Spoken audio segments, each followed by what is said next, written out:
ಪ್ರಭು ಯೇಸುವಿನಲ್ಲಿ ಪ್ರಿಯರೇ, ಇಂದು ನಾವು ಕಾರ್ಮಿಕರ ಪಾಲಕ ಸಂತ ಜೋಸೆಫರ ಹಬ್ಬವನ್ನು ಆಚರಿಸುತ್ತಿದ್ದೇವೆ. ಮಾರ್ಚ್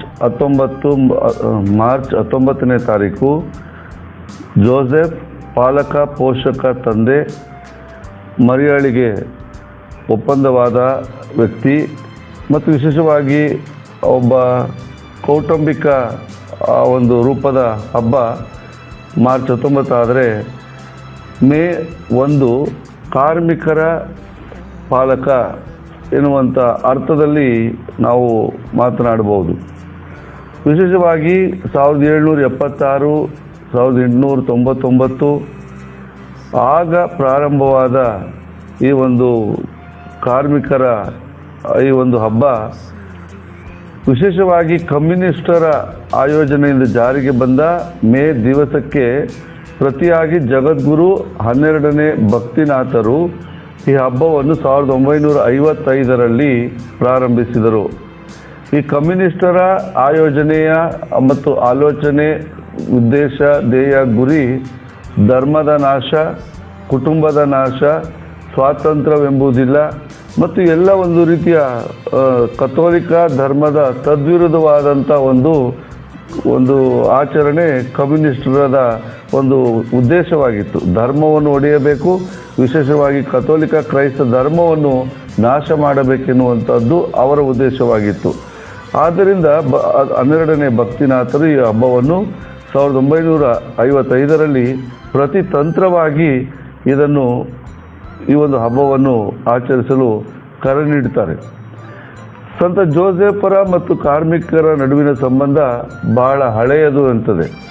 ಏಕೆಂದರೆ ಕ್ರೈಸ್ತರಾದ ನಾವೆಲ್ಲರೂ ಕ್ರಿಸ್ತರ ದ್ರಾಕ್ಷಿ ತೋಟದಲ್ಲಿ ಸಹ ಕಾರ್ಮಿಕರು.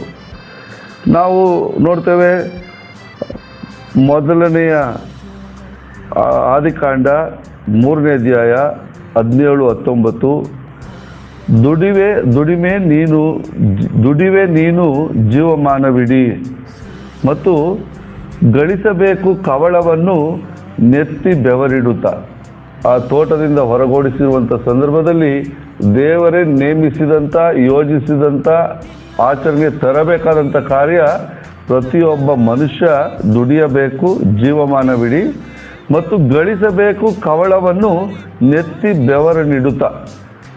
ಇದು ದೇವರ ಒಂದು ಕಾರ್ಯದ ಮೊದಲನೇದು ನಾವು ನೋಡ್ತೇವೆ. ಅವರು ಏದೇನು ತೋಟದಲ್ಲಿ ಇದ್ದಾಗಲೂ ಕೂಡ ಅವ್ರಿಗೆ ಇಡೀ ಪ್ರಪಂಚವನ್ನೆಲ್ಲ ಸೃಷ್ಟಿ ಮಾಡಿ ದೊರೆತನ ಮಾಡಿ ಅಂತ ಹೇಳಿ ಒಂದು ಅಧಿಕಾರವನ್ನು ಕೊಟ್ಟಿದ್ದು ನಾವು ಕಾಣ್ತೇವೆ. ಸಂತ ಪೌಲ ಹೇಳ್ತಾರೆ, 2ನೇ ಥೆಸಲೋನಿಯನ್ಸ್ 3:10, ದುಡಿಯಲೊಲ್ಲದವನು ಉಣಲೂಬಾರದು ಎನ್ನುವಂಥ ಸ್ಪಷ್ಟ ನುಡಿಗಳು ಈ ಒಂದು ಕಾರ್ಮಿಕರ ದಿನಾಚರಣೆಗೆ ಅರ್ಥವನ್ನು ಕಲ್ಪಿಸುವಂತಾಗಿವೆ. ದುಡಿಮೆ ದೇವರು ಮಾನವನಿಗೆ ನೀಡಿರುವ ಜವಾಬ್ದಾರಿ. ಆದ್ದರಿಂದ ಎಲ್ಲ ರೀತಿಯ ಕೆಲಸ ಕಾರ್ಯಗಳನ್ನು ನಿಷ್ಠೆ ಹಾಗೂ ಪ್ರಾಮಾಣಿಕತೆಯಿಂದ ಮಾಡಲು ಪ್ರಯತ್ನಿಸಬೇಕು. ಇದಕ್ಕೆ ಮಾದರಿ ಸಂತ ಜೋಸೆಫರ ಬಗ್ಗೆ ಹೆಚ್ಚು ಶುಭ ಸಂದೇಶಗಳಲ್ಲಿ ವಿವರಿಸಲಾಗದಿದ್ದರೂ ಕೂಡ ಅವನೊಬ್ಬ ನೀತಿವಂತ ಎಂದು ಹೆಸರಿಸುವುದನ್ನು ನಾವು ನೋಡಿದ್ದೇವೆ. ಅವನೊಬ್ಬ ಪಾಲಕ ಪೋಷಕ ತಂದೆ ಮತ್ತು ಅವನ ವೃತ್ತಿ ಈ ಒಂದು ಬಡಗಿಯ ವೃತ್ತಿ. ಇಲ್ಲಿ ನಾವು ಶುಭ ಸಂದೇಶ ನೋಡ್ತೇವೆ, ಇವನು ಆ ಬಡಗಿಯ ಮಗನಲ್ಲವೇ?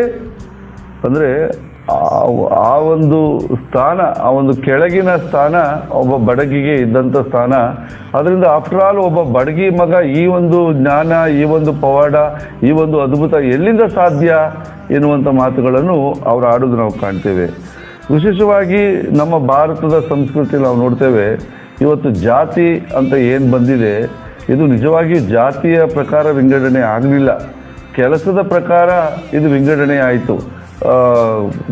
ಪೂಜೆ ಮಾಡುವವರು, ಕ್ಷತ್ರಿಯರು, ವ್ಯಾಪಾರ ಮಾಡುವವರು, ರೈತರು, ಈ ಥರ ವರ್ಗಾವಣೆ ಆಯಿತು. ಆದರೆ ಇದನ್ನು ಜಾತಿ ಅಂತ ಮಾಡಿದ್ದು ನಾವು ನೋಡ್ತೇವೆ. ಆದರೆ ಜೋಸೆಫ್ ಒಬ್ಬ ಕ್ಷಮಿಸುವ, ಕರುಣಿಸುವ, ಪ್ರೀತಿಸುವ ವ್ಯಕ್ತಿ. ಸಂತ ಜೋಸೆಫ್ ತನ್ನ ಕಾರ್ಯವನ್ನು ನಿಷ್ಠಾವಹಿಸಿ ಪಾಲಿಸಿದ ಮತ್ತು ಪ್ರಭು ಯೇಸುವಿಗೂ ಕೂಡ ಅದನ್ನು ಹೇಳಿಕೊಟ್ಟು ಆ ಒಂದು ಕೆಳವರ್ಗದ ಕೆಲಸವಾದರೂ ಕೂಡ ಗೌರವಪೂರಿತವಾಗಿ ತನ್ನ ಕುಟುಂಬವನ್ನು ಸಾಕುವುದಕ್ಕಾಗಿ ಆತ ನಡೆಸಿಕೊಟ್ಟದ್ದು ನಾವು ಕಾಣ್ತೇವೆ. ಮತ್ತು ವಿಶೇಷವಾಗಿ ಆತ ಎಲ್ಲಿಯೂ ಕೂಡ ಅವನೊಬ್ಬ ಮೋಸಗಾರ ಎನ್ನುವಂಥ ಮಾತುಗಳನ್ನು ಕೇಳುವುದಿಲ್ಲ. ವಿಶೇಷವಾಗಿ ಈ ಜನ ಹೇಳ್ಬೋದಿತ್ತು, ಅವನೊಬ್ಬ ಮೋಸಗಾರ, ಅವನೊಬ್ಬ ಸುಳ್ಳುಗಾರ ಅಂತ ಹೇಳೋದಿಲ್ಲ. ಕೇವಲ ಇವನೊಬ್ಬ ಬಡಗಿಯ ಮಗನಲ್ಲಿ ಅವನ ವೃತ್ತಿಯನ್ನು ನೋಡಿ ಹೇಳೋದನ್ನು ನೋಡ್ತೇವೆ. ವಿಶೇಷವಾಗಿ ಮಾತೆ ಮರಿಯಳನ್ನು ಆ ಒಂದು ಕ್ಷಮಾ ಭಾವನೆಯಿಂದ, ಒಂದು ಕರುಣೆಯ ಭಾವನೆಯಿಂದ ಮತ್ತು ದೇವರ ಚಿತ್ತವನ್ನು ಅನುಸರಿಸುವಂಥ ಕಾರ್ಯದಲ್ಲಿ ಆತ ತನ್ನನ್ನೇ ತೊಡಗಿಸಿಕೊಂಡು ಕಾಣ್ತೇವೆ. ಆದ್ದರಿಂದ ಈ ಒಬ್ಬ ಕಾರ್ಮಿಕ ಎಲ್ಲ ಕಾರ್ಮಿಕರಿಗೂ ಕೂಡ ಒಬ್ಬ ಒಳ್ಳೆಯ ಮಾದರಿ ಕಾರ್ಮಿಕನಾಗಿದ್ದ. ಅವನೊಬ್ಬ ನೀತಿವಂತನಾಗಿದ್ದ ಮತ್ತು ಪ್ರಾಮಾಣಿಕನಾಗಿದ್ದ, ಕಷ್ಟಪಟ್ಟು ಕೆಲಸ ಮಾಡುವನಾಗಿದ್ದ ಮತ್ತು ಧಾರ್ಮಿಕ ವ್ಯಕ್ತಿ ಕೂಡ ಆಗಿದ್ದ. ತಂದೆಯಾದ ದೇವರನ್ನು ಒಬ್ಬ ಯಹೂದ್ಯನಾಗಿ ಎಲ್ಲದರಲ್ಲಿ ಆತ ವಿಧೇಯತೆಯನ್ನು ಅವನು ಪಾಲಿಸಿದ್ದು ನಾವು ಕಾಣ್ತೇವೆ. ಆದ್ದರಿಂದ ಪ್ರತಿಯೊಬ್ಬ ಕೆಲಸಗಾರ, ಪ್ರತಿಯೊಬ್ಬ ತಂದೆ ಅಥವಾ ಪ್ರತಿಯೊಬ್ಬ ಯಾರ್ಯಾರು ಏನೇನು ಕೆಲಸ ಮಾಡ್ತಾರೆ ಅವೆಲ್ಲವೂ ಕೂಡ ಈ ಒಂದು ಸೃಷ್ಟಿಯ ನಿಯಮದ ದಯಾಮಯ ದೇವರ ಆ ಒಂದು ಕಾರ್ಯದ ಪರಿಪೂರ್ಣತೆಯ ಹೊರತು ಕೆಲಸ ಇದು ದೊಡ್ಡದು ಇದು ಚಿಕ್ಕದು ಎನ್ನುವುದಿಲ್ಲ. ವಿಶೇಷವಾಗಿ ಯಾಂತ್ರಿಕ ಯುಗದಲ್ಲಿ ಅವರು ಮಿಷಿನ್ಗಳ ಮೇಲೆ ಹೆಚ್ಚು ಅವರು ಅವಲಂಬಿತರಾಗಿ ಕಾರ್ಮಿಕರನ್ನು ಬಹಳ ಶೋಷಣೆಯ ಒಂದು ರೀತಿ ಕಾಣುತ್ತದರಿಂದ ಈ ಹಬ್ಬ ಆಚರಣೆಗೆ ಬಂತು. ಅದರಿಂದ ನಾವು ನರ್ಸ್ಗಳು ಕೆಲಸ ಮಾಡ್ತೀವಿ, ಡಾಕ್ಟರ್ ಕೆಲಸ ಮಾಡ್ತೀವಿ, ಟೀಚರ್ಸ್ ಕೆಲಸ ಮಾಡ್ತೀವಿ. ಯಾವ ಕೆಲಸ ಮಾಡಿದ್ರೂ ಕೂಡ ಅದೊಂದು ಶ್ರೇಷ್ಠ ಕೆಲಸವೇ ಆಗಿದೆ. ನಾವು ಭಾನುವಾರ ನಾವು ಆಚರಿಸಿದ್ದೇವೆ ಸಿಸ್ಟರ್ ಪೌಸ್ತೀನ, ಸಂತ ಪೌಸ್ತೀನರ ಹಬ್ಬ. ಆಕೆ ಒಬ್ಬ ಅಡುಗೆ ಮಾಡುವ, ಊಟ ಬಡಿಸುವ, ಕೈತೋಟ ನೋಡಿಕೊಳ್ಳುವಂಥ ಒಂದು ಸಾಧಾರಣ ಕೆಲಸ. ಆದರೆ ದೇವರ ಪ್ರಭು ಯೇಸು ಕ್ರಿಸ್ತರ ದೃಷ್ಟಿಯಲ್ಲಿ ಆಕೆ ಶ್ರೇಷ್ಠ ಪಾತ್ರವನ್ನು, ಆ ಒಂದು ದೈವಿಕರಣೆಯ ಒಂದು ಕಾರ್ಯವನ್ನು ಸಾರುವ ಆ ಒಂದು ಪಾತ್ರವನ್ನು ಆಕೆ ವಹಿಸ್ಕೊಳ್ಳೋದು ನಾವು ನೋಡ್ತೇವೆ.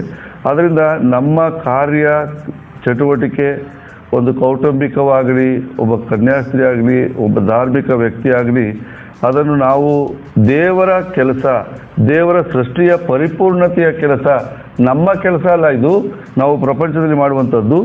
ಈ ಒಂದು ಸೃಷ್ಟಿಯ ಸೊಬಗಿನ ದೇವರು ನಿರ್ಮಿಸಿದಂಥ ಇದನ್ನು ಪರಿಪೂರ್ಣ ಮಾಡುವಂಥ ಕೆಲಸ ನಮ್ಮದೆಂದು ತಿಳಿದು ಸಂತ ಜೋಸೆಫರಂತೆ ಪ್ರಾಮಾಣಿಕವಾಗಿಯೂ ಕಷ್ಟಪಟ್ಟು ಕೆಲಸ ಮಾಡುವಂಥ ವ್ಯಕ್ತಿಯಾಗಿಯೂ ನೀತಿವಂತರಾಗಿಯೂ ದೇವರ ಭಯದಲ್ಲಿ ಬದುಕುವಂಥ ವ್ಯಕ್ತಿಗಳಾಗಿ ನಾವು ಜೀವಿಸೋಣ. ಮತ್ತು ಎಲ್ಲ ಈ ಒಂದು ಶೋಷಿತ ವರ್ಗದಲ್ಲಿರುವಂಥ ಕಾರ್ಮಿಕರ ಪರವಾಗಿ ನಾವು ಪ್ರಾರ್ಥಿಸಿ ಎಲ್ಲರಿಗೂ ಬೇಕಾದಂಥ ಸಮಾನತೆ, ನ್ಯಾಯ, ನೀತಿ, ಆ ಒಂದು ಪಾಲನೆ, ಪೋಷಣೆ ಸಿಗಲಿ ಎಂದು ವಿಶೇಷವಾಗಿ ಪ್ರಾರ್ಥಿಸೋಣ.